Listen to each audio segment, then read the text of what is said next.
Morning, Baltimore. Hi, my name is Jennifer, and I go by Hear Her Hands on pretty much every social platform.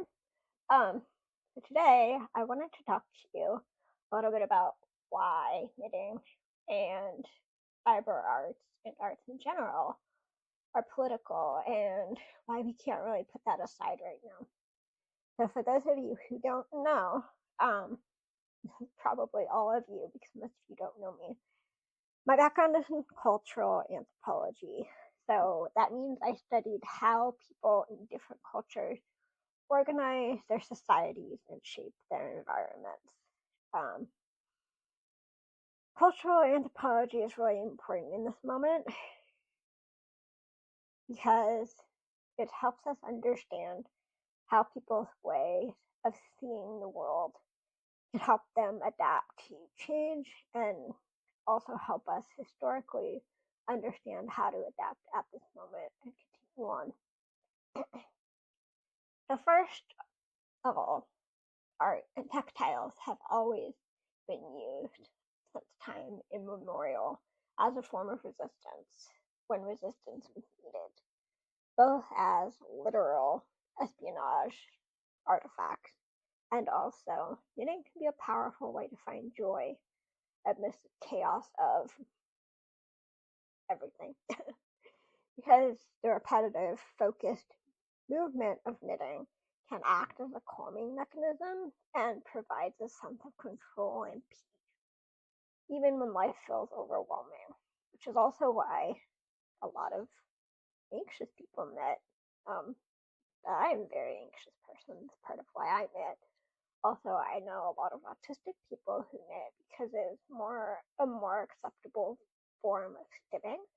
So it's more acceptable to move your hands in a measured, practiced movement that visually seems like it's doing something and making something than it is to flap your arms or any other sort of measured, sort of easily outward expressed form of stimming that an autistic person might do. It also helps you escape into a creative activity that produces tangible results, which also gives you a feeling of accomplishment and helps you reduce stress. So, some ways that knitting and fiber arts were political, such as during the American Revolution, women spun homespun cloth, boycotting British textiles as a form of economic rebellion because no taxation without representation, right? They knitted liberty caps and uniforms and intertwined each group with the spirit of independence and defiance. In more recent times, knitting circles have become spaces for communal solidarity and political discourse. During the First and Second World Wars, women would knit socks and other garments for men away at war. Wool was in short supply, so and it was often a rationed material, so there was a great deal of innovative scrap usage when it comes to clothing making and knitting on the home front. And I think later on I will probably do a video about specific types of scrappy projects, probably more vintage style projects that were used as a form of textile, not textile preservation exactly, but like, so yeah, I will probably make a video specifically about scrappy patterns, maybe more vintage patterns that can be used for your yarn scraps because that's another form of protest, right?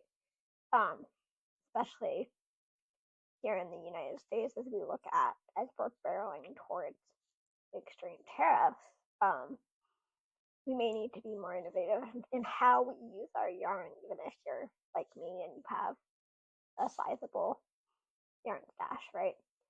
So, in addition to knitting during the First and Second World Wars, more recent times, knitting groups and quilting groups and Stitch and Bitch or whatever were places for crafters to gather and get to know each other and slowly build on community from there.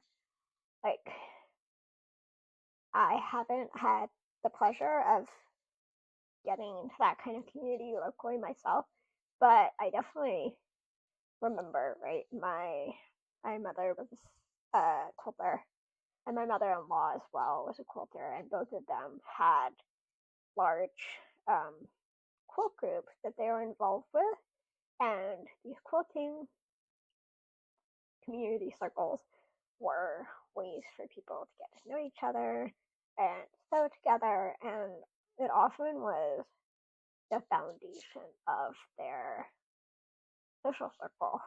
So this is something that we can use now as we navigate the YouTube sewing, quilting, knitting landscape, right? We build on our community here as people who have the same common interest in a craft.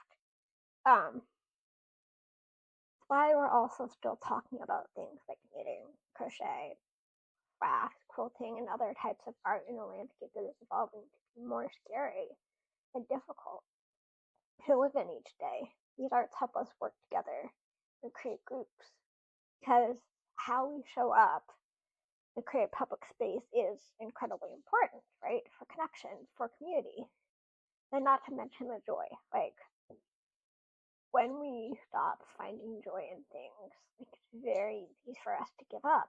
And as a creature, right, humans have evolved to, once we are out of our like survival mode, like we gravitate to things like arts and crafts and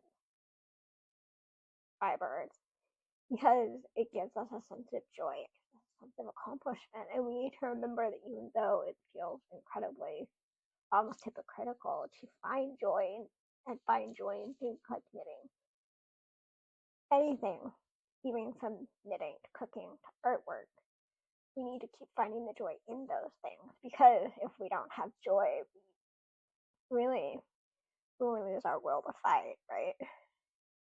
When they can take away our joy, we stop living. We need to create joy in the midst of all the other things, in the midst of looking out for our neighbors and fighting for workers in national parks and healthcare. And it's important as a historian, cultural anthropologist that I am, for me to keep talking about it, writing about it, and documenting it.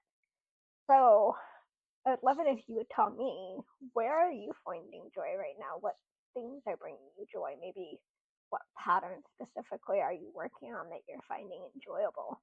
And no matter how hard it is to find the joy, I want to hear about that.